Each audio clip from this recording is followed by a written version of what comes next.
Hello students, मेरा नाम है गौरव जोशी और स्वागत है आपका हमारे ई लर्निंग प्लेटफॉर्म ई शिक्षा में। जैसा कि आप सभी के बोर्ड्स एग्जाम नज़दीक आने वाले हैं, लगभग 15-20 दिन में आपके एग्जाम्स स्टार्ट हो जाएंगे।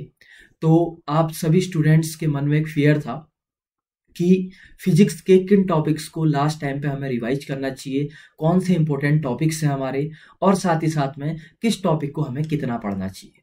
तो आज आपकी इसी प्रॉब्लम का सॉल्यूशन मैं आपके सामने लेके आया हूं, जिसमें कि हम टॉपिक्स को रैंकिंग करेंगे कि कौन सा टॉपिक आपके एग्जाम पॉइंट ऑफ व्यू से इंपॉर्टेंट है, किस टॉपिक को आपको पढ़ना चाहिए, कितना पढ़ना चाहिए, और किस टॉपिक को आप स्किप कर सकते हैं। साथ ही साथ में बोनस पॉइंट इस वीडियो का ये है कि इस वीडियो में मैं आपको ये भी बताऊंगा कि किस टॉपिक को आप कहाँ से पढ़ सकते हैं, ताकि कम से कम सिर्फ एक दिन में आप पूरे फिजिक्स का रिवीजन कर सके। एक दिन भी मैं ज़्यादा कह रहा हूँ, इवन अगर आप करें तो 7 से 8 घंटे में पूरे फिजिक्स का आप रिवीजन कर सकते हैं। और यकीन मानिए, अगर आप सिर्फ उतना पढ़ के जाते हैं तो फिजिक्स में मेरे अकॉर्डिंग, जैसा मैं आपको कहता हूँ कि कैसे आपको पेपर को अटेम्प्ट करना है, जो कि आने वाली वीडियो में मैं आपको गाइड करूंगा, उस हिसाब से अगर आप पढ़ के जाते हैं तो आपके अराउंड 70 मार्क्स के पेपर में से 50 मार्क्स इजीली स्कोर हो सकते हैं। ठीक है, तो चलिए वीडियो को स्टार्ट करते हैं। काफ़ी इन्फॉर्मेटिव वीडियो होने वाली है। आप एक कॉपी और पेन निकाल के बैठ जाइए और हम स्टार्ट करने वाले हैं मोस्ट इंपॉर्टेंट टॉपिक्स। यहाँ पर एक बात मैं डिस्क्लेमर आपको दे दूं, जो भी इंपॉर्टेंट टॉपिक्स होंगे, ठीक है, उसके आगे मैं स्टार्स लगा दूंगा। अगर 1 स्टार है तो थोड़ा इंपॉर्टेंट टॉपिक है, और अगर 2 स्टार है तो बहुत ज़्यादा इंपॉर्टेंट टॉपिक है, और अगर 3 स्टार है तो तब तो आप उसे छोड़ ही नहीं सकते, आपको पढ़ के जाना है उस टॉपिक को। ठीक है, तो चलिए वीडियो स्टार्ट करते हैं। सबसे पहला यूनिट हमारा है इलेक्ट्रोस्टैटिक्स। इलेक्ट्रोस्टैटिक्स के अगर हम टॉपिक की बात करें, पहला टॉपिक आता है आपका कूलम्ब्स लॉ। ठीक है, कूलम्ब्स लॉ। कूलम्ब्स लॉ आप पढ़ भी सकते हैं, छोड़ भी सकते हैं, वैसे आना चाहिए और आपको आता भी होगा, बट अगर इसका क्वेश्चन आएगा तो न्यूमेरिकल आएगा, थ्योरी वाइज इसका नहीं आता, तो इसका सिर्फ न्यूमेरिकल आता है। दूसरा आपका आएगा इलेक्ट्रिक फील्ड। इसकी डेफिनेशन आ सकती है आपकी, ठीक है, इसकी डेफिनेशन आती है, ठीक है, और न्यूमेरिकल भी आ सकता है, जिसमें कि इलेक्ट्रिक फील्ड इंटेंसिटी के अराउंड आपका एक न्यूमेरिकल आता है। अगर मैं तीसरी बात करूं, इलेक्ट्रिक फील्ड लाइंस। अगर इलेक्ट्रिक फील्ड लाइंस की मैं बात करूं तो यह आपका मोस्ट इंपॉर्टेंट टॉपिक है। कोई 2 या 3 लाइन आप की property, sorry, electric field lines की 2 या 3 प्रॉपर्टी आप जरूर तैयार करके लेके जाएंगे। ठीक है, उसके बाद अगर मैं चौथा टॉपिक यहाँ पे बात करूं, डाइपोल क्या होता है प्लस डाइपोल मोमेंट क्या होता है। ठीक है, ये दोनों चीजें आप पढ़ के जाएंगे और इसके आगे 1 स्टार लगा दीजिए। ठीक है, डाइपोल मोमेंट खास तौर पे इसका फॉर्मूला पढ़ के जाएंगे, इससे न्यूमेरिकल भी आ सकता है। ठीक है, एक्सियल इक्वेटोरियल अब इंपॉर्टेंट आया, electric field at axial point, electric field at equatorial point. ठीक है, यहां पर इनका आता है आपका डेरिवेशन, और वो डबल स्टार मार दीजिए। कोई एक आने की संभावना रहती है, किसी साल एक्सियल पूछ लेता है, किसी साल इक्वेटोरियल पूछ लेता है। अगर छठा टॉपिक हम बात करें, टॉर्क ड्यू टू डाइपोल, ठीक है, 2 स्टार मान लीजिए, चांसेस रहते हैं इसके आने के। सातवां अगर हम बात करें इलेक्ट्रिक फील्ड के रिगार्डिंग, और तो ज्यादा कुछ आएगा नहीं इससे, एक आप चाहें तो potential energy due to dipole पढ़ सकते हैं, बट उतना ज्यादा इंपॉर्टेंट मुझे नहीं लगता कि ये आएगा। ठीक है, 8वां गॉस लॉ। अगर उत्तराखंड बोर्ड के आप स्टूडेंट हैं तो आप इसका प्रूफ भी कर लीजिएगा, सिर्फ उत्तराखंड बोर्ड, ठीक है, उसके लिए इंपॉर्टेंट है। बाकी सीबीएसई बोर्ड में आज तक कभी प्रूफ आया भी नहीं है और शायद आएगा भी नहीं। ठीक है, इसके बाद अगर हम बात करें इसके एप्लीकेशंस की, कितने एप्लीकेशंस थे इसके आपको याद होने चाहिए। सबसे पहला एप्लीकेशन था इसका लाइन चार्ज। ठीक है, एप्लीकेशंस का मतलब है डेरिवेशंस हैं पूरे। ठीक है, दूसरा है आपका ड्यू टू स्पेयर, और तीसरा है आपका ड्यू टू सीट। अब अगर इस पे बात करें, लाइन चार्ज बहुत ज्यादा इंपॉर्टेंट, स्पेयर बहुत ज्यादा इंपॉर्टेंट, और सीट भी आपका इंपॉर्टेंट है। ठीक है, मुझे नहीं लगता कि गॉस लॉ आपको छोड़ना चाहिए, गॉस लॉ को पक्का पढ़ के जाइएगा।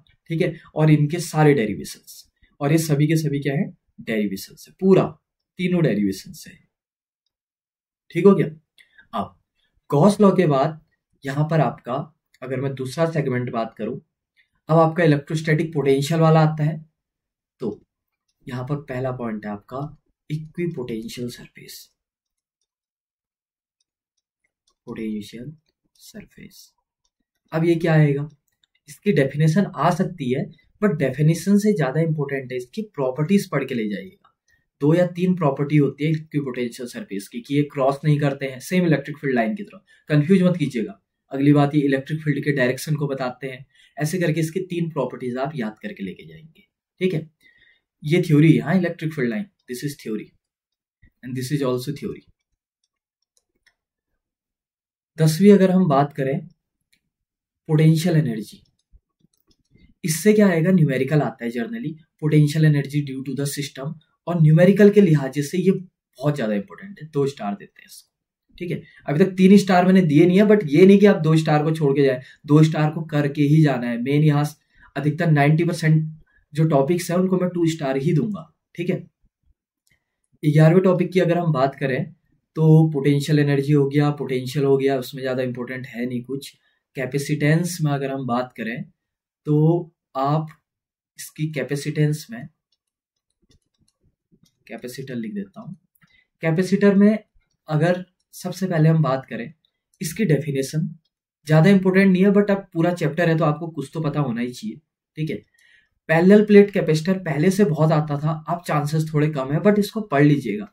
ये कब काम आ सकता है बताएं, अगर आपको एग्जाम में कैपेसिटेंस का सवाल नहीं आता है ना, तो आप इस डेरिवेशन को डाल सकते हैं।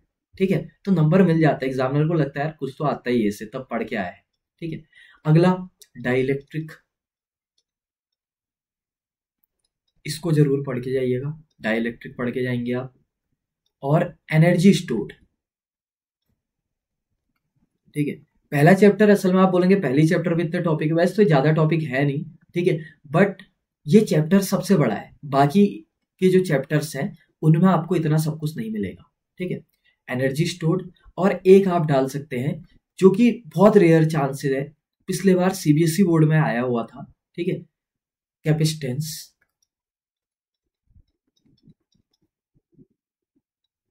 When dielectric is introduced. अब कुछ बच्चे कहेंगे हाँ सीरीज और पैरेलल कैपेसिटर, हाँ इसको कर सकते हैं, बट बहुत कम चांसेस होते हैं, और होंगे भी तो आप कर ही लेंगे इसको। सिर्फ रेसिस्टर का उल्टा होता है, सभी बच्चों को पता होता है। तो लिख लीजिए सीरीज एंड पैरेलल कॉम्बिनेशन। ठीक है, और 1 स्टार मार ही लीजिए इस पर, क्या पता कभी न्यूमेरिकल फंस गया। दिस इज द इलेक्ट्रोस्टैटिक्स, बस इतना पढ़ के लेके जाना है। इसके अलावा ना कोई टॉपिक होते हैं और ना ही आपको पढ़ के लेके जाना है। ठीक है, मैंने बता दिया कि कौन डेफिनेशन है। इधर सब के सब थ्योरी टॉपिक है। ठीक है, ये पूरा थ्योरी है। एक डेरिवेशन पढ़ के ले जाएंगे तो आप किसका, पैरेलल प्लेट कैपेसिटर का। और अगर किसी को लेके जाना है तो इसका डेरिवेशन पढ़ के लेके जाइएगा। ठीक है, और यहाँ पर हमारा पहला जो पोर्शन है वो कंप्लीट होता है। ठीक है, आप चाहे तो इसका स्क्रीनशॉट ले सकते हैं। अब हम चलते हैं अपने दूसरे यूनिट में। ठीक है, दूसरा यूनिट अगर हम देखें जो कि हमारा करंट इलेक्ट्रिसिटी, मैं यूनिट वाइज चल रहा हूँ, आपके एनसीईआरटी में चैप्टर वाइज है, वो वैसे नहीं चल रहा हूँ इधर। यूनिट 2 जिसका नाम है करंट, करंट इलेक्ट्रिसिटी। अब देखिए ये बहुत छोटा यूनिट है, इसमें आप अगर कम भी पढ़ेंगे तो आपका काम चल जाएगा इसमें। अब भाई कम कैसे कैसे पढ़े, सबसे पहले आप करंट के बारे में पढ़ दीजिए। क्या क्या होता है कि I equal to Q by T होता है, स्केलर क्वांटिटी होती है, यूनिट एम्पेयर होता है, मीटर से नापते हैं, ये सब चीजें normal.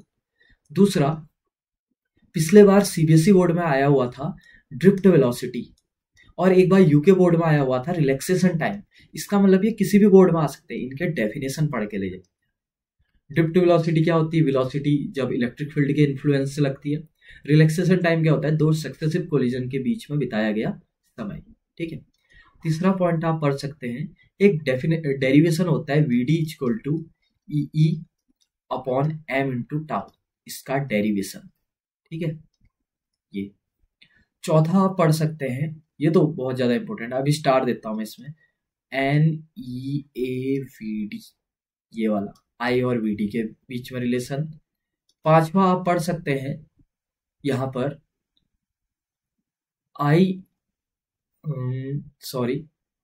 J equal to sigma E, current density और इलेक्ट्रिक फील्ड के बीच में। ये करंट डेंसिटी क्या होता है ये पढ़ के जाइएगा, करंट डेंसिटी, ठीक है, करंट डेंसिटी ये बहुत ज्यादा इंपॉर्टेंट है। दिस इज करंट डेंसिटी, पढ़ के जाइएगा। छठा टॉपिक अगर मैं बात करूं आपका यहाँ पर, हाँ, इलेक्ट्रॉन मोबिलिटी। सातवां टॉपिक अगर मैं बात करूं इसमें आप पढ़ के जाइएगा एक ईएमएफ क्या होता है एंड एक इंटरनल रेसिस्टेंस क्या होता है, इंटरनल रेसिस्टेंस, ठीक है। आठवां टॉपिक, ये छोटे छोटे टॉपिक है, ठीक है, अभी मैं इसमें इनका प्रेफरेंस लिखाऊंगा तो फिर ये बहुत ज्यादा इजी हो जाएगा। Ohm's law.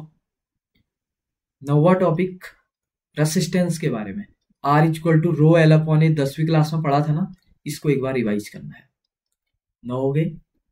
इसके बाद 10वां टॉपिक अगर हम बात करें, इसका नाम है आपका किरचॉफ।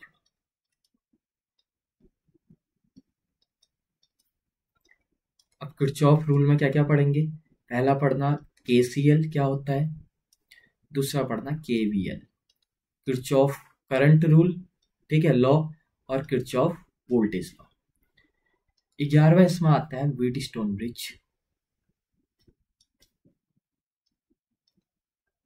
Wheatstone bridge. और 12वां टॉपिक जो मैं पहले लिखना चाहिए था बट लिख लेते हैं, series and parallel of resistor, कि उनको कैसे सीरीज में लगाया जाता है और कैसे पैरेलल में लगाया जाता है। ये 12 टॉपिक में आपका करंट इलेक्ट्रिसिटी खत्म हो जाता है। अगर मैं प्रेफरेंस लिस्ट की बात करूं, ठीक है, इनकी डेफिनेशन इंपॉर्टेंट है, ये वाला डेरिवेशन इंपॉर्टेंट है, ये वाला डेरिवेशन मोस्ट इंपॉर्टेंट है, बेशक 3 स्टार मान लीजिए इसमें, ठीक है।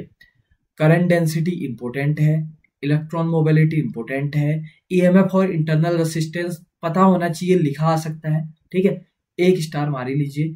Ohms law generally V equal to IR सबको पता होता है, तो डायरेक्ट तो नहीं पूछेगा कभी राइट ओम्स लॉ, बहुत कम चांसेस है। यूके बोर्ड में क्या पता कभी आ सकता है, ठीक है, CBSE में बहुत मुश्किल है। R equal to rho L upon A, इसके न्यूमेरिकल आएंगे तो कुछ न्यूमेरिकल प्रैक्टिस जरूर करके जाएंगे। KVL और KCL ये इंपॉर्टेंट है, इससे या तो थ्योरी आएगी यानी कि डिफाइन करो 1-2 नंबर में, या न्यूमेरिकल आएगा, और आप सभी के टीचर्स ने आपको सिखाया होगा लूप में कैसे निकालते हैं करके। व्हीटस्टोन ब्रिज में डेरिवेशन आता है, ठीक है, न्यूमेरिकल आने के चांसेस बहुत ज्यादा कम होते हैं इसके। सीरीज पैरेलल में आप कह सकते हैं कि न्यूमेरिकल आएगा, प्रूफ इसका नहीं आता है, ठीक है। व्हीटस्टोन ब्रिज 2 स्टार मान लीजिए, बहुत ज्यादा इंपॉर्टेंट है। सीरीज पैरेलल 1 स्टार मान लीजिए, ठीक है। तो ये 12 टॉपिक हैं, ये 12 के 12 टॉपिक आपको पढ़ के लेके जाने हैं, जिनका जैसा प्रेफरेंस है वो मैंने यहाँ पर लिखवा दिया है, ठीक है। इसके बाद हम बात करते हैं तीसरा चैप्टर, जिसका नाम है मैग्नेटिज्म।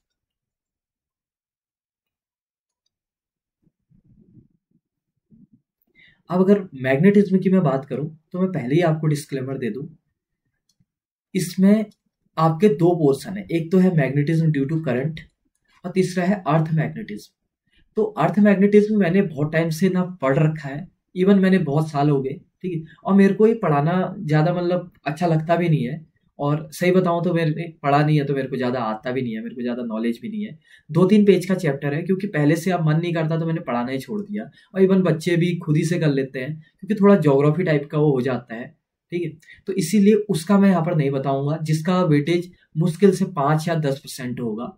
मैं 90% जो मैग्नेटिज्म आता है उसका वेटेज यहाँ पर बता रहा हूँ, जो कि हद से ज्यादा इंपॉर्टेंट है, ठीक है। अब मैग्नेटिज्म में बात करते हैं, आपको क्या कैसे पढ़ के ले जाना है। पहला चीज आपको पढ़ के ले जाना है बायो सावर्ट लॉ, ठीक है, उसका रूल, ठीक है, उसका फॉर्मूला क्या कुछ होता है, ये इंपॉर्टेंट है, ठीक है। इसके एप्लीकेशन, अब इसके क्या एप्लीकेशन है, सबसे पहला एप्लीकेशन है इसका magnetic field B at axis of loop at centre, ठीक है, ऑफ लूप पहला। और दूसरा एप्लीकेशन है इसका बी एट एक्सिस ऑफ, ये एक स्टार ये दो स्टार, ठीक है, ये डेरिवेशन है ये भी डेरिवेशन है, दोनों डेरिवेशन है, ठीक है। बायो सावर्ट लॉ खत्म होता है। इससे अभी आपको पता भी लगेगा मैग्नेटिज्म से ना बहुत बच्चे डरते हैं, जबकि मैग्नेटिज्म ना सबसे इजी टॉपिक है और सबसे छोटा टॉपिक है। देखो अभी कैसे, ठीक है, क्योंकि इतने बड़े बड़े डेरिवेशन होते हैं और थोड़ी थ्योरी ज्यादा होती है तो बच्चे कंफ्यूज हो जाते हैं आखिर कितना जो बड़ा टॉपिक है। बायो सावर्ट लॉ दो टॉपिक, उसके बाद एम्पेयर लॉ। एम्पेयर लॉ पढ़ लीजिएगा, ठीक है, इंपॉर्टेंट है। इसके एप्लीकेशन में बात करें, एप्लीकेशन पहला B due to straight wire, ठीक है, इनफाइनाइटली लॉन्ग स्ट्रेट वायर, ये इंपॉर्टेंट है और डेरिवेशन है। दूसरा है आपका solenoid, magnetic field due to solenoid. अब सोलेनॉइड आपका 10वीं क्लास में भी था, ठीक है, तो उतना ज्यादा नहीं आएगा और डेरिवेशन अब हमारे सिलेबस में नहीं है, सिर्फ थ्योरेटिकल पार्ट है, ठीक है। एम्पेयर लॉ खत्म हो गया। तीसरा, अब यहां पर कुछ डेरिवेशन है। पहला tau equal to I A B cos theta, tau हुआ टॉर्क, ठीक है, ये पढ़ के लेके जाएंगे, इंपॉर्टेंट है, 2 स्टार मार रहा हूं। चौथा लॉरेंज फोर्स, क्या होता है लॉरेंज फोर्स, आपको पता होगा कि ऐसा फोर्स जो पार्टिकल पे लगता है जब आपका पार्टिकल कहाँ पे हो, ऐसी रीजन पे हो जहां पे इलेक्ट्रिक फील्ड और मैग्नेटिक फील्ड दोनों मौजूद हो, ठीक है। लॉरेंज फोर्स के बाद जो आपका नया टॉपिक आएगा, लॉरेंज फोर्स के बाद पांचवा F equal to I L B sine theta. देखिए ये प्रूफ अभी तक आया नहीं है ज्यादा, ठीक है, तो आप चाहें तो इसको कर सकते हैं अगर आपके पास टाइम है, आपने सब कुछ कर दिया, अदरवाइज मैं इसमें स्टार नहीं मारूंगा, ठीक है। छठा फोर्स बिटवीन, आखिर ये मैंने लिखा क्यों बताया, जो मैं ये छठा लिख रहा हूं ना, इसके लिए आपको ये वाला फॉर्मूला एटलीस्ट याद होना चाहिए, अदरवाइज ये डेरिवेशन नहीं बनेगा। टू पैरेलल वायर या conductor and definition of 1 ampere, इसमें आप 3 स्टार मान लीजिए। अभी आ गया 3 स्टार वाला, ठीक है, ये एक डेरिवेशन है जिसमें कि डेरिवेशन के बाद 1 एम्पियर की डेफिनेशन लिखनी पड़ती है, ठीक है। सातवां गैल्वेनोमीटर, गैल्वेनोमीटर 3 स्टार है, ठीक है। या तो आपके एग्जाम में ट्रांसफार्मर या गैल्वेनोमीटर में से बहुत ज्यादा चांसेस होते हैं कि कोई एक तो आएगा ही, ठीक है। गैल्वेनोमीटर में आपने क्या क्या पढ़ना है भाई, गैल्वेनोमीटर में आपने पढ़ना है इसका डायग्राम, ठीक है, 5 नंबर में आएगा, प्रॉपर एक्सप्लेन करवाता है सीधा। उसके बाद आता है आपका वर्किंग प्लस प्रिंसिपल, किस प्रिंसिपल पे काम करता है। उसके बाद आता है आपका, इसमें एक छोटा सा डेरिवेशन होता है, वैसे तो वर्किंग में ही आ जाता है, ठीक है। इसके बाद आपका आएगा इसमें कन्वर्जन, किस किस में conversion, to ammeter and voltmeter, कि एक में शंट लगता है एक में मल्टीप्लाई लगता है। उसके बाद आती है सेंसिटिविटी, कौन कौन सी सेंसिटिविटी होती है, एक करंट सेंसिटिविटी होती है और एक वोल्टेज सेंसिटिविटी होती है, ठीक है। अब ये आता कैसे है, अगर आपका गैल्वेनोमीटर और वर्किंग पूछेगा, ठीक है, गैल्वेनोमीटर डायग्राम और वर्किंग तो पूछेगा ही, ठीक। पार्ट ए में मान लीजिए आपका 25वां क्वेश्चन गैल्वेनोमीटर पे आए तो 25वें क्वेश्चन के आपके 2 पार्ट होंगे। पार्ट 1 में पूछेगा वर्किंग, डायग्राम और प्रिंसिपल, ठीक है। उसका जो पार्ट 2 होगा, पार्ट 2 में या तो कन्वर्जन पूछेगा या तो सेंसिटिविटी पूछेगा या तो न्यूमेरिकल पूछेगा, तो इससे एक न्यूमेरिकल भी आता है, ठीक है। और यहाँ पर हमारा मैग्नेटिज्म खत्म हो गया है। तो देखिए सबसे बड़ा चैप्टर लगता था जबकि इतना ही है मैग्नेटिज्म, मैंने एक भी टॉपिक यहाँ पर छोड़ा नहीं है। और अगर ऐसा आपको लगता है कि कोई टॉपिक छूटा है तो कमेंट में जरूर बताइएगा, मैं उसके कमेंट को हाईलाइट कर दूंगा, ठीक है। चलिए इसके बाद हम नए टॉपिक की ओर बढ़ते हैं जिसका नाम है ईएमआई। Electromagnetic index.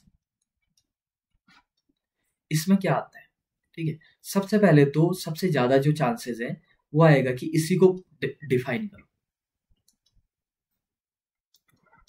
इसकी डेफिनेशन। दूसरा, फ्लक्स क्या होता है, कौन सा फ्लक्स, मैग्नेटिक फ्लक्स क्या होता है, ये आएगा। तीसरा, डेफिनेशन इंपॉर्टेंट है, ये उतना ज्यादा इंपॉर्टेंट नहीं है फ्लक्स। उसके बाद आता है फैराडे लॉ, डायरेक्ट लिखने को आते हैं दोनों बोर्ड्स में, ठीक है, फैराडे लॉ मोस्ट इंपॉर्टेंट। उसके बाद आता है फैराडे लॉ में लेंज लॉ, लेंज लॉ बहुत ज्यादा इंपॉर्टेंट। पांचवी चीज आपकी आती है इसमें सेल्फ इंडक्शन। अभी सेल्फ इंडक्शन क्या है, देखिए सेल्फ इंडक्शन में ना आपका ये थ्योरी है, ये थ्योरी है, फैराडे के दो लॉ हैं, याद रखिएगा, दो लॉज आपको लिख के लाने हैं one by one. Self induction में ये थ्योरी है प्लस इसमें एक डेरिवेशन भी आता है। ऐसी छठा, म्यूचुअल इंडक्शन, म्यूचुअल इंडक्शन, इसमें भी आप एक थ्योरी पढ़ेंगे प्लस डेरिवेशन पढ़ेंगे। सेल्फ कुछ ज्यादा इंपॉर्टेंट है, ठीक है, क्योंकि सेल्फ से न्यूमेरिकल भी आते हैं, म्यूचुअल से न्यूमेरिकल के चांसेस बहुत कम होते हैं, ठीक है, थ्योरी और डेरिवेशन आते हैं। तो ज्यादा प्रायोरिटी हम किसको देंगे, सेल्फ इंडक्शन को देंगे। और यहाँ पर हमारा ईएमआई खत्म हो गया, ठीक है, छोटा सा चैप्टर है और इतना ही है। इसके बाद नेक्स्ट चैप्टर पे चलते हैं। देखिए, आई होप आप इस चीज का नोट जरूर बना लीजिएगा, ठीक है। अगला चैप्टर है आपका एसी। एसी चैप्टर में अगर हम बात करें तो सबसे पहले ईआरएमएस, आईआरएमएस। देखिए, पहले से सीबीएसई में इसके बहुत ज्यादा डेरिवेशन आया करता था, कुछ सालों से नहीं आ रहा है, खासकर कोविड के बाद से। ऐसा नहीं है कि नहीं आ सकता, सिलेबस में है, उत्तराखंड बोर्ड में रिसेंटली पूछा ही जा रहा है, ठीक है, फ्रिक्वेंटली पूछा जाता है। तो आप इसमें डेरिवेशन तो याद ही कर लीजिएगा, फॉर्मूला तो ऑब्वियसली बात है याद करना जरूरी है, ठीक है। डेरिवेशन के तौर पे ये इंपॉर्टेंट है, इसको छोड़िएगा मत। अगर आ गया तो 3 नंबर से नीचे नहीं आएगा, 3 नंबर सीधा घुस जाएंगे आपके। दूसरा, दूसरी चीज आप इसमें पढ़ सकते हैं, देखिए R circuit, L circuit, C circuit, ठीक है, इनके बारे में पढ़ के जाइएगा, डायरेक्ट आएगा नहीं कि क्या होता है करके। सिलेबस में है ये तीनों सर्किट, बट एलिमेंट्री आइडिया, क्योंकि इससे एलसीआर सर्किट बनता है। अब एलसीआर सर्किट बनाना है तो इसको आपको नॉलेज होनी चाहिए, टेक नॉलेज ओनली, ठीक है, टेक नॉलेज। ऊपर ऊपर पढ़ के जाना है कि कहाँ फेज डिफरेंस 90 होता है। अभी मैं आपको बताऊंगा कि आप पढ़ेंगे कैसे, ठीक है, विद इन अ मिनट आप इसका रिवीजन होके जाएगा। तीसरा, अब हम बात करें तीसरा टॉपिक यहाँ पर, वो आएगा आपका एलसीआर सर्किट। अब एलसीआर सर्किट में कुछ चीजें बहुत ज्यादा है जरूरी, जो कि आपको कुछ टॉपिक पढ़ के जाने हैं। पहला, इम्पिडेंस क्या होता है, ठीक है, इम्पिडेंस क्या होता है, एक्सएल कहते हैं इसको, एल सर्किट का रेसिस्टेंस। अगला, रिएक्टेंस क्या होता है, सॉरी मैंने गलत लिखा दिया, इम्पिडेंस होता है आपका जेड, ठीक है, रिएक्टेंस क्या होता है, ठीक है, जिसको कहते हैं आपका एक्सी। और इंडक्टेंस क्या होता है, इंडक्टेंस नहीं कहेंगे उसको, रिएक्टेंस आपका एक्सएल होता है, ठीक है, और कैपेसिटिव रिएक्टेंस आपका एक्ससी होता है। ये तीन चीजें पढ़ के जाइए, कैपेसिटिव रिएक्टेंस, जिसको कि एक्ससी कहते हैं, ठीक है। एक्सएल का फॉर्मूला क्या होता था, ओमेगा एल, और एक्ससी का फॉर्मूला क्या होता है, 1/ओमेगा सी। याद है आपको, ठीक है। कुछ कुछ चीजें मैं यहीं पर आपको क्लियर करवाते जा रहा हूँ, जो मुझे लग रहा है कि कुछ ज्यादा इंपॉर्टेंट है, क्या पता बाद में आप स्किप ना कर दें। इसके बाद आप पढ़ के जाएंगे इसमें फेज डिफरेंस, किससे डिनोट करते हैं इसको, tan phi से, ठीक है। और इम्पिडेंस का फॉर्मूला क्या होता था, अगर आपको याद हो तो, R² plus XL minus XC का होल स्क्वायर, ये फॉर्मूला होता है जेड का। ठीक है, उसके बाद पावर फैक्टर, ये बहुत ज्यादा आता है आजकल टाइम में। ठीक है, cos फाइव, और इसका फॉर्मूला होता है आपका R/Z। ठीक है, अब LCR सर्किट का डेरिवेशन बहुत ज़्यादा इंपॉर्टेंट है, प्लस न्यूमेरिकल इससे आते हैं, और 2 स्टार, 2 नहीं इसमें 3 स्टार मार दीजिए। ठीक है, चौथा आपका आएगा इंपॉर्टेंट है यहाँ पर रेजोनेंट फ्रीक्वेंसी। ठीक है, रेजोनेंट फ्रीक्वेंसी बहुत ज़्यादा इंपॉर्टेंट है। क्या होता है इसमें, आपको याद हो अगर, XL बराबर XC हो जाता है। ठीक है, फिर एक फॉर्मूला आता था F=1/2π√LC करके। पांचवा आपको पढ़ना है क्यू फैक्टर, उतना ज़्यादा इंपॉर्टेंट नहीं है बट पढ़ के लेके जाना, आ सकता है सिलेबस में। और छठा, इसको इस साइड लिख देता हूँ, टॉपिक है आपका ट्रांसफार्मर। जैसे पीछे गैल्वेनोमीटर बताया था, ये ट्रांसफार्मर 3 स्टार मारेंगे इसमें क्या आएगा, थ्योरी आएगी, ठीक है, डेरिवेशन आएगा, और न्यूमेरिकल भी आता है इसमें। तो इसमें क्या क्या पढ़ के ले जाना है आपने, इसका वर्किंग डायग्राम, उसके बाद वर्किंग, ठीक है, ये 2 चीजें आप पढ़ के लेके जाएंगे। और साथ ही साथ में फॉर्मूला क्या होता है, K बराबर ट्रांसफॉर्मर रेशियो, याद होना चाहिए आपको, NS/NP = ES/EP, S secondary P primary = IP/IS, ये चीजें। ठीक है, ट्रांसफॉर्मर रेशियो ये आपको पता होना चाहिए। ठीक, और यहाँ पर आपका AC चैप्टर भी खत्म हो गया। अब AC चैप्टर के बाद हम स्टार्ट करें, नेक्स्ट चैप्टर आपका कौन सा हो सकता है इसमें,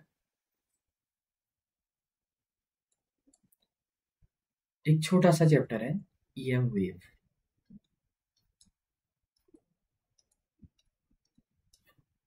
EM वेव, ठीक है, EM वेव से आप क्या पढ़ सकते हैं, सबसे पहला पढ़ेंगे आप प्रॉपर्टी ऑफ EM वेव, ये बहुत इंपॉर्टेंट है। ठीक है, 2 स्टार मारिए, कम से कम 5 प्रॉपर्टी पढ़ के लेके जाइएगा। ठीक है, कम से कम। दूसरा आपको पढ़ना है डिस्प्लेसमेंट करंट क्या होता है, और मैक्सवेल ने कैसे इसे करेक्ट किया था। और तीसरा, जो अलग अलग आपके रेडियो वेव हो गया, इलेक्ट्रोमैग्नेटिक वेव होते हैं, गामा वेव होता है, एक्स रे होती है, यूवी होता है, ये सब कुछ होते हैं ना, इन सब का आप ऑर्डर पढ़ के जाना, असेंडिंग ऑर्डर, कैसे कि कहाँ को फ्रीक्वेंसी ज़्यादा है, कहाँ को वेवलेंथ ज़्यादा है, ये सब चीज़ें। और एक चार्ट होगी, इसमें ऑर्डर पढ़ना है पहला, यूजेस पढ़ने हैं इनके, ठीक है, इनका फ्रीक्वेंसी रेंज पढ़ना है, और एक वेवलेंथ रेंज पढ़ना है। इतनी चीजें पढ़नी है, और इसमें सब इंपॉर्टेंट है। अब ये कैसे आएगा, देखिए, यूजेस में तो आएगा what is the use of gamma ray, X ray, ठीक है, कैंसर थेरेपी, ये वो बहुत ज्यादा आता है, आप पढ़ के लेके जाएंगे। ऑर्डर कैसे आएगा कि बताइए, अरेंज कीजिए फ्रीक्वेंसी के अकॉर्डिंग, ठीक है, कि सबसे ज्यादा रेडियो वेव की वेवलेंथ होती है, सबसे कम किसकी होती है, गामा वेव की होती है, ये सब चीजें आएगी। एक इंपॉर्टेंट है फ्रीक्वेंसी रेंज, क्या करेगा कि कोई भी एक रैंडम न्यूमेरिकल देगा जिसमें की फ्रीक्वेंसी निकालनी होगी।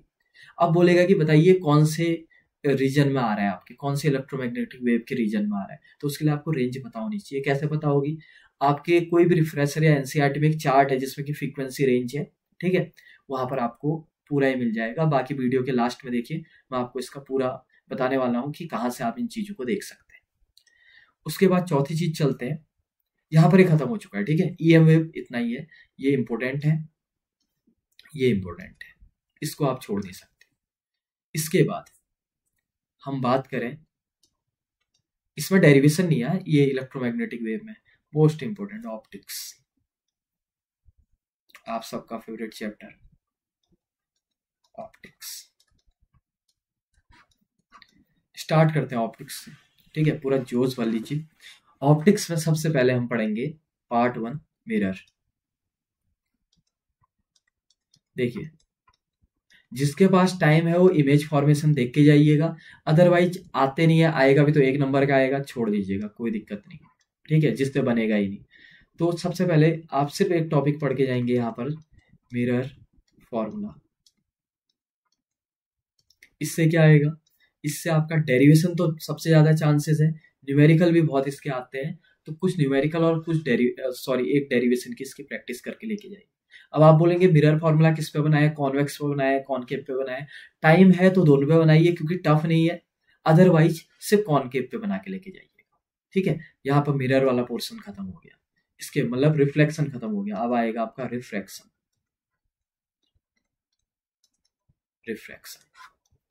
अब देखिए रिफ्लेक्शन में आप किसको पढ़ के ले जाएंगे, इसमें 2 स्टार मान लीजिए। सबसे पहले स्नेल्स लॉ, ज्यादा इंपॉर्टेंट नहीं है, बस अपने को पता होना चाहिए स्नेल्स लॉ। उसके बाद आप पढ़ के लेके जाएंगे TIR, मोस्ट इंपॉर्टेंट। TIR की आप थ्योरी पढ़ के ले जाएंगे। ठीक है, TIR में क्या क्या पढ़ेंगे, इसकी कंडीशन क्या होती है, इसकी डेफिनेशन क्या होती है TIR की कंडीशन, कि क्रिटिकल एंगल से बड़ा होना चाहिए आपका एंगल ऑफ इंसिडेंस। ठीक है, और रे आपकी डेंसर से रेयर जानी चाहिए, सब चीजें। और क्रिटिकल एंगल, इसका डेरिवेशन पढ़ के ले जाइए कैसे बनता है और क्या फॉर्मूला होता है क्रिटिकल एंगल। ठीक है, TIR की थ्योरी पढ़नी है, प्लस इससे न्यूमेरिकल बहुत ज्यादा आते हैं, खास तौर पे पार्ट ट्रेस करना, प्रिज्म के साथ इसको कनेक्ट करके बहुत ज्यादा पूछा जाता है। ठीक है, तीसरी चीज, अब बस TIR जैसे आप पढ़ते हैं अब इजी हो जाता है आपका। यहां पर आप 2 फॉर्मूले याद करके लेके जाएंगे। ठीक है, रिफ्रैक्शन कौन सा वाला, एक रेयरर से डेंसर, सिर्फ फॉर्मूला लर्न, इसको लर्न ओनली। और डेंसर से रेयरर, क्योंकि इसका डेरिवेशन आना रेयर है। ठीक है, बहुत कम चांसेस, बट पढ़ लीजिएगा जिसके पास टाइम है, अदरवाइज सिर्फ लर्न करके जाइएगा, क्योंकि बिना इसके आप लेंस मेकर भी नहीं बना सकते। क्या होता है, μ1/-u प्लस μ2/v, ऐसे ही होता है ना, मेरे को अभी क्लियर नहीं है। μ2 माइनस μ1/r, और डेंसर से रेयरर वाले में बस ये चेंज हो जाता है, μ2/-u plus μ1/v equal to μ1 minus μ2/r, ऐसे करके 2 होते हैं। बट एक बार इसको बुक में क्रॉस चेक कर लीजिएगा। ठीक है, हो सकता है कि मैंने μ1 μ2 आगे पीछे लिख दिया हो, ये वाला इधर हो ये वाला इधर हो, एक बार चेक जरूर कर लीजिएगा इसे। रिफ्लेक्शन में चौथी चीज, lens maker formula. Lens maker formula 3 star मान लीजिए, पिछले बार ना CBSE में आया है ना UK बोर्ड में आया है, तो सबसे ज्यादा चांसेस है इसके आने के।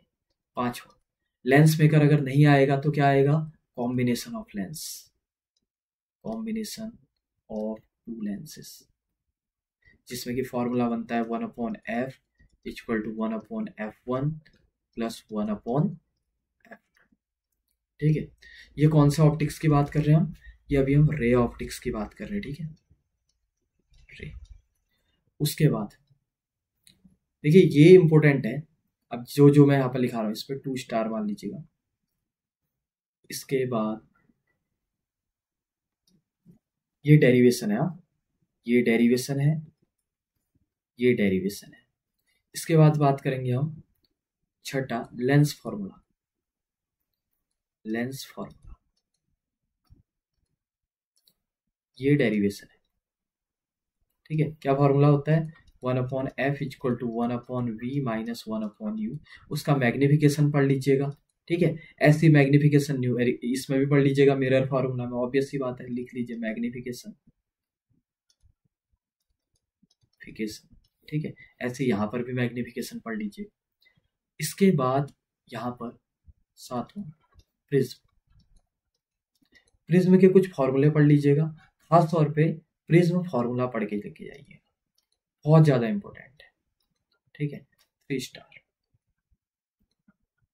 प्रिज्म फॉर्मूला, प्रिज्म में टोटल 3 डेरिवेशन होते हैं, आपको तीनों पढ़ के ले जाने हैं। ठीक है, पहला क्या होता है, R1 plus R2 equal to ए, दूसरा होता है I plus E equal to del plus A, और तीसरा prism formula mu equal to sine A plus del M upon 2 upon sine A/2। ये तीनों फॉर्मूले आपको पढ़ के ले जाने हैं, और यहाँ पर रे ऑप्टिक्स का पार्ट 1 कंप्लीट हो जाता है, सिर्फ इतना ही पढ़ना होता है आपको रे ऑप्टिक्स में। ठीक है, इसके बाद आपका इसी का पार्ट आता है optical instrument. Optical instrument. Optical instrument में आपको क्या पढ़ना है? सबसे पहले पढ़ना है आपने सिंपल माइक्रोस्कोप। Simple microscope. अभी क्या आएगा? देखिए, इसमें आपको डायग्राम याद करके लेके जाना है। डायग्राम, ठीक है, प्लस इसका फॉर्मूला याद करके लेके जाना है। देखिए, डेरिवेशन नहीं आता इसका सिर्फ, बट इसका फॉर्मूला जरूर याद करके लेके जाइएगा। वीडियो के लास्ट में बताऊंगा कि फॉर्मूला वगैरह आपको कहाँ मिलेंगे। ठीक है, पूरा खजाना है आपके पास इसमें, बस एक बार आप तसल्ली से इसको देख लीजिए। दूसरा,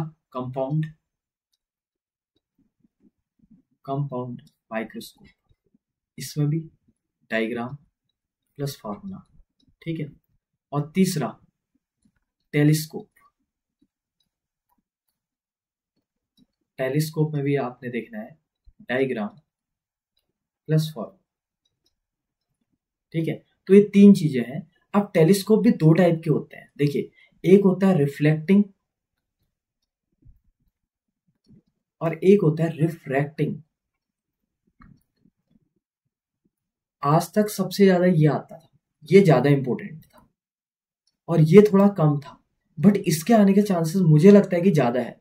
ठीक है, कैसगेरियन और न्यूटोनियन इसके 2 टाइप हैं। ठीक है, आपने पढ़ा भी होगा, आपके नोटबुक में होगा ही। बाकी रिफ्रैक्टिंग तो है ही है इंपॉर्टेंट, और इनमें सबसे ज्यादा अगर कोई पूछे तो कंपाउंड माइक्रोस्कोप सबसे ज्यादा आता है। ठीक है, इसमें 3 स्टार मान लीजिए, टेलीस्कोप में 2 स्टार मान लीजिए, उसमें भी कौन सा वाला? रिफ्रैक्टिंग वाला। और यहाँ पर आपका पूरा रे ऑप्टिक्स खत्म होता है। अब हम आते हैं वेव ऑप्टिक्स की ओर। इतना ही है आपका रे ऑप्टिक्स, आप चाहें तो स्क्रीनशॉट ले सकते हैं। ठीक है, इसके बाद चलिए वेव ऑप्टिक्स की ओर आते हैं। वेव ऑप्टिक्स बस अब खत्म ही होने वाला है। जहां पर से एक बार ऑप्टिक्स खत्म हो गई, फिर छोटे छोटे टॉपिक्स हैं। वेव ऑप्टिक्स, वेव ऑप्टिक्स में सबसे पहले आपने पढ़ना है ह्यूगन्स प्रिंसिपल। ठीक है, थ्योरी है, इंपॉर्टेंट है। दूसरा पढ़ना है प्रूफ। क्या प्रूफ पढ़ना है? नंबर 1 रिफ्लेक्शन, दूसरा है refraction on the basis of, किसके बेसिस पे? Huygens principle. ठीक है, और ये है दोनों डेरिवेशन, और इनको 3 स्टार मान लीजिए। किसी के सेट में रिफ्लेक्शन आएगा, किसी के सेट में रिफ्रैक्शन आएगा, बट आएगा जरूर। तीसरा, YDSE। देखिए, YDSE का ना डेरिवेशन एक बहुत बड़ा डेरिवेशन, पूरी एनसीईआरटी में सबसे बड़ा डेरिवेशन है। उसमें ट्रिग्नोमेट्री, बायो वाले तो उससे वैसे ही दूर रहते हैं। ठीक है, अगर आपके पास टाइम है, आपने बाकी सब कुछ पढ़ लिया, तो इसको सबसे लास्ट में देखिएगा, अदरवाइज आप इस डेरिवेशन को स्किप कर सकते हैं। यूके बोर्ड में नहीं आता था, सीबीएसई बोर्ड में पहले बहुत ज्यादा आता था, आजकल आफ्टर कोविड ये देखने को नहीं मिला है। बाकी इसको कैसे पढ़ें? इससे आते हैं न्यूमेरिकल प्लस कॉन्सेप्ट। ठीक है, अब ये कैसे करें, इसके लिए मैं आपको यहीं पर बता देता हूँ। ये पूरा टॉपिक आपको मैं करवाऊंगा कि आपको कितना कैसे पढ़ना है। इसके लिए आपको क्या करना है कि जैसे ही आपकी वीडियो खत्म हो जाएगी, आपने डिस्क्रिप्शन में देखिएगा, आपको YDSC करके एक हेडिंग मिलेगा, उसके नीचे एक लिंक होगी। आप जैसे उसको क्लिक करेंगे, आपको YDSC का पूरा कंटेंट मिल जाएगा कि आपको कितना कैसे पढ़ना है।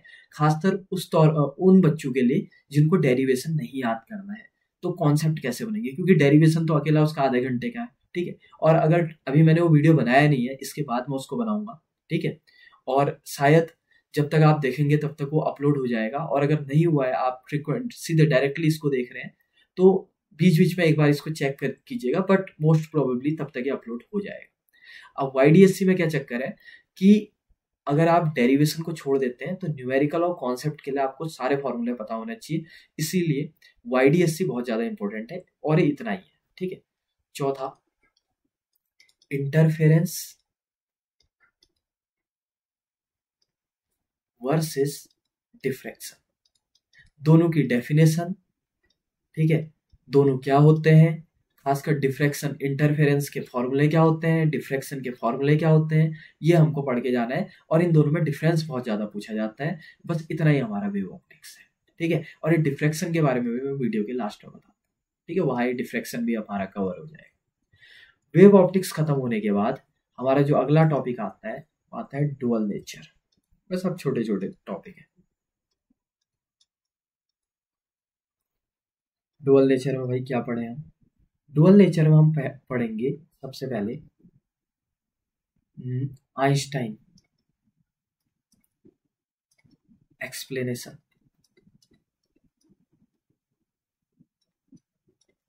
फॉर, इसको सबसे पहला टॉपिक तो लिखो, फोटो इलेक्ट्रिक इफेक्ट क्या होता है, ठीक है। इसमें क्या क्या पढ़ेंगे? पहला, थ्रेशोल्ड फ्रीक्वेंसी क्या होती है, म्यू नॉट। दूसरा, वर्क फंक्शन क्या होता है, डब्ल्यू नॉट, ठीक है। Einstein explanation of photo electric effect, ठीक है।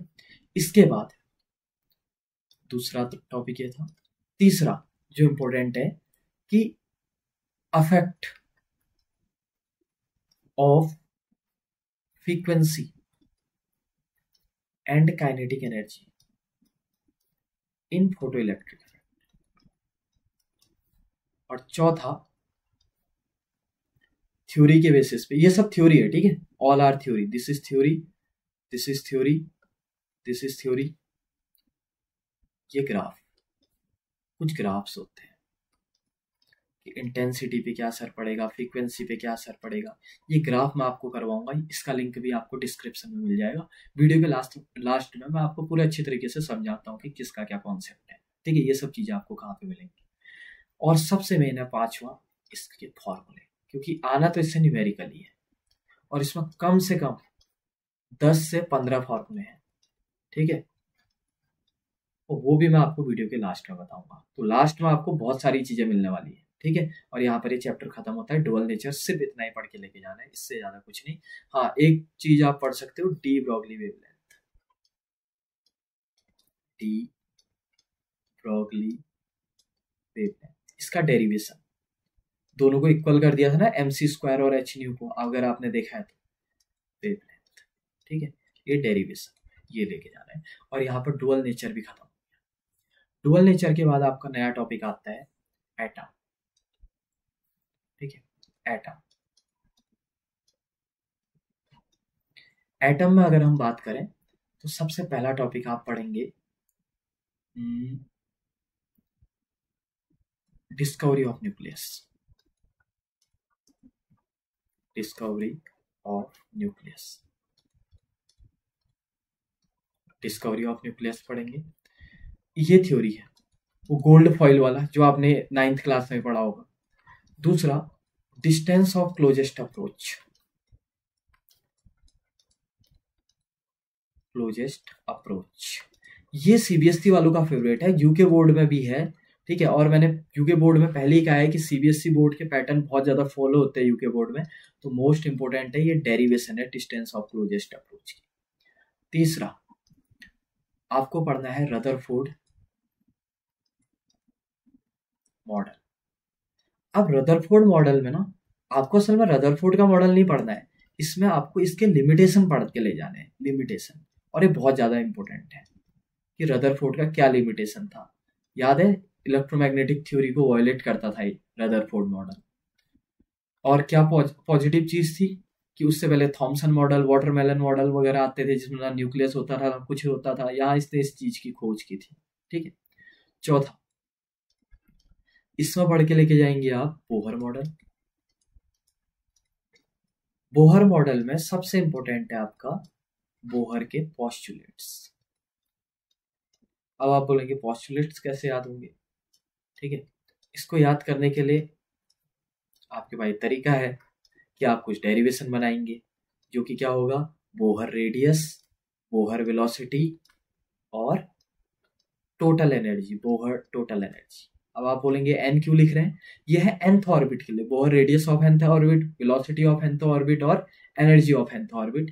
ये तीनों के तीनों डेरिवेशन है, तीन भाई तीनों दवाई वाली बात है, ठीक है।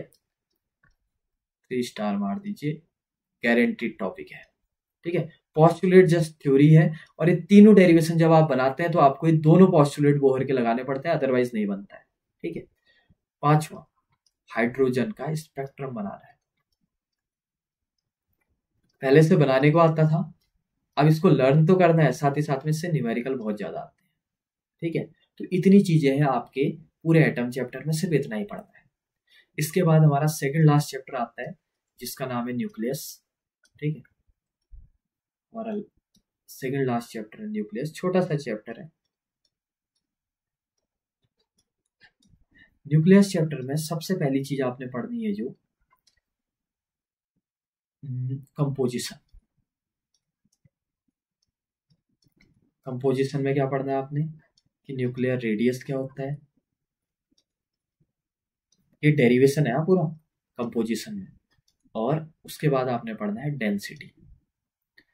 डेंसिटी तो बहुत ज्यादा आता है और ये हद से ज्यादा इंपॉर्टेंट है, ये 2 स्टार मान लो। दूसरा, आइसोटोप, आइसोबार, आइसोटोन्स और आइसोइलेक्ट्रॉन्स, ये चीज पढ़ के लेके जानी है। सब क्या है, थ्योरी टॉपिक है, और सबके एक एक दो दो एग्जाम्पल भी लेके याद करके लेके जाना। डायरेक्ट आता है, ठीक है, कौन दो आइसोटोप है, कौन दो आइसोबार, और आता है एग्जाम में, 1 स्टार मान लो इसमें। अगला, mass defect. Mass defect and binding energy, ये बहुत इंपॉर्टेंट है। या तो ये कंपोजिशन आएगा आपके उसमें, और अगर कंपोजिशन नहीं आया तो फिर ये मास डिफेक्ट वाला कॉन्सेप्ट आएगा। इस वाले में या तो थ्योरी आती है, एक लाइन का इसका डेरिवेशन है, वो डेरिवेशन के नाम पे भी कलंक है, डेरिवेशन तो नहीं कहेंगे उसको, इससे न्यूमेरिकल बहुत ज्यादा आते हैं। ठीक है, तो ये पढ़ के लेके जाएंगे। चौथी, ये है आपका न्यूक्लियर फोर्स की प्रॉपर्टी। ठीक है, ये आजकल सबसे ज्यादा इंपॉर्टेंट चल रहा है। इसमें एक आता है आपका शायद सैचुरेशन इफेक्ट। सैचुरेशन इफेक्ट, इसमें एक ग्राफ भी दिया हुआ है एनसीईआरटी में, ठीक है, विथ ग्राफ। इसको पढ़ के लेके जाना है, खास तौर पे सीबीएसई वाले स्टूडेंट्स, आप लोग तो ध्यान से देख लीजिए।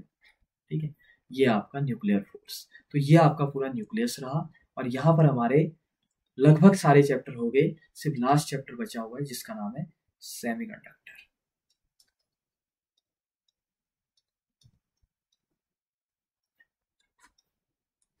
सेमीकंडक्टर, ठीक है। तो सेमीकंडक्टर की अगर हम बात करें तो सबसे पहले सेमीकंडक्टर में आपको पढ़ के लेके जाना है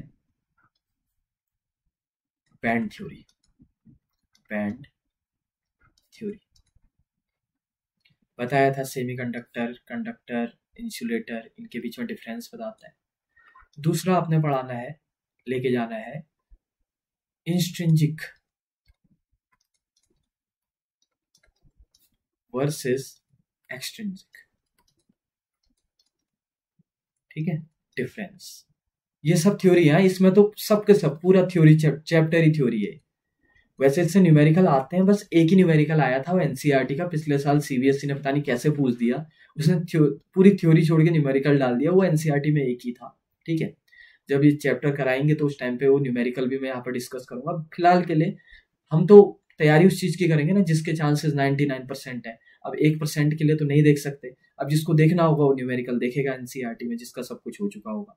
ठीक है, बैंड थ्योरी आ सकती है, थोड़ा बहुत इंपॉर्टेंट है, ये भी थोड़ा बहुत इंपॉर्टेंट है, क्योंकि बिना इनको एक एक बार आपको पढ़ना ही पड़ेगा रफली। N type versus P type, ये थोड़ा ज्यादा इंपॉर्टेंट है। इसमें कॉन्सेप्ट डोपिंग का भी पढ़ लेना।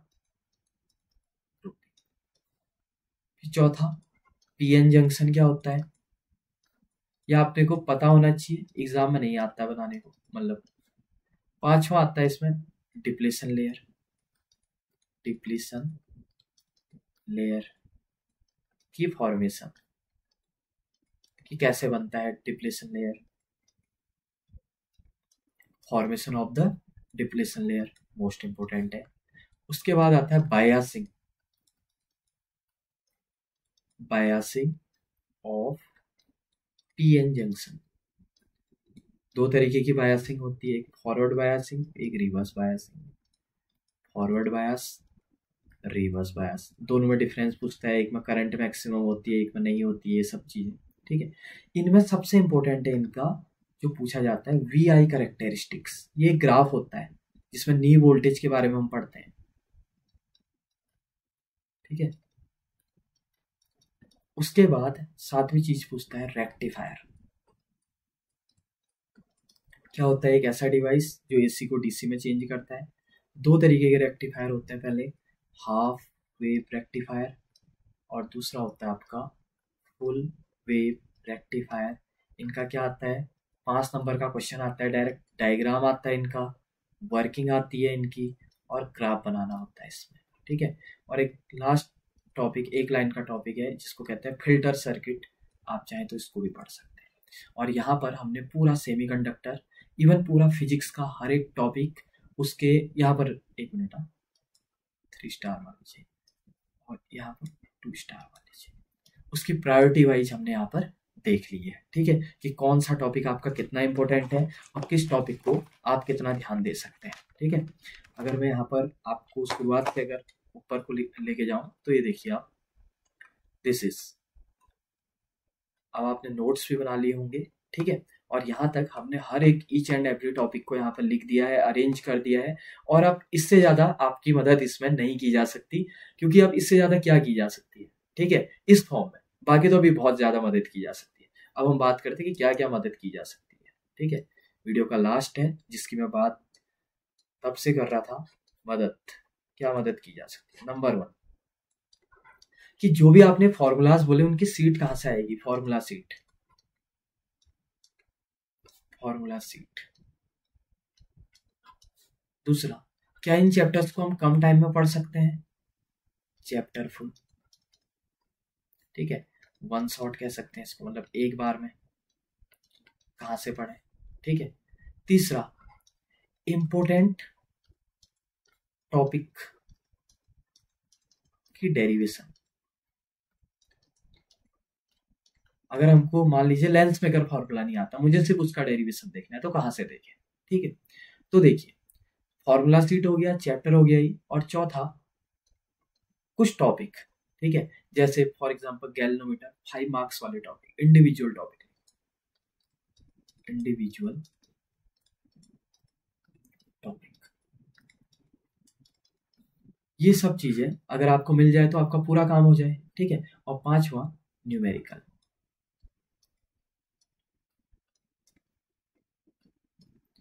ठीक है, अब इसमें देखिए, सबसे पहले फॉर्मूला सीट। फॉर्मूला सीट आपकी अपलोड कर दी गई है। जब तक आप इस वीडियो को देख रहे होंगे, आप डिस्क्रिप्शन में जाइए, आपको वहाँ पर फॉर्मूला सीट मिल जाएगी। ठीक है, फॉर्मूला सीट कहने का मतलब एक वीडियो है, शायद आधे से 1 घंटे की वो वीडियो होगी, उसमें हर एक फॉर्मूला मैंने लिखा हुआ है, अराउंड 200 से 300 फॉर्मूले प्रायोरिटी वाइज लिखे हुए हैं सेम। उसके बाद चैप्टर की वन शॉट डालना स्टार्ट कर दिया है, 2-3 चैप्टर की वन शॉट आ चुकी है और डे बाय डे कंटिन्यू आ रही है। ठीक है, तो जो इम्पोर्टेंट टॉपिक है ये आप डायरेक्ट उसमें जाके देख सकते हैं, जिस टॉपिक का है, क्योंकि मैं टाइम स्पेंड लगा के चलता हूँ। ठीक है, और नीचे से पूरा लिखा होता है, मतलब आप समझ रहे होंगे। जैसे इस वीडियो में ही देखिए, आपको जो टॉपिक जाना है आप सीधा डिस्क्रिप्शन में जाइए, उस टॉपिक का नीचे से नाम लिखा आ रहा होगा जहाँ पे मेरी वीडियो चल रही है। ऐसे ही अगर आपको कोई भी टॉपिक देखना है, आपने उस चैप्टर में जाना है, इतनी मेहनत तो आपको करनी ही पड़ेगी, वहाँ आपको इंडिविजुअल टॉपिक और ये सब कुछ मिल जाएगी। अब बात करें न्यूमेरिकल्स की, ये मैं सोच रहा हूँ कि बोर्ड से पहले कुछ इंपॉर्टेंट न्यूमेरिकल जो एनसीईआरटी के उनको मैं अपलोड कर दूँ। इसके लिए आपको हमारा सिर्फ क्या चेकआउट करना है, डिस्क्रिप्शन। ठीक है, डिस्क्रिप्शन बॉक्स में जाना है और आपको हर एक आपकी प्रॉब्लम वहाँ पर सॉल्व हो जाएगी।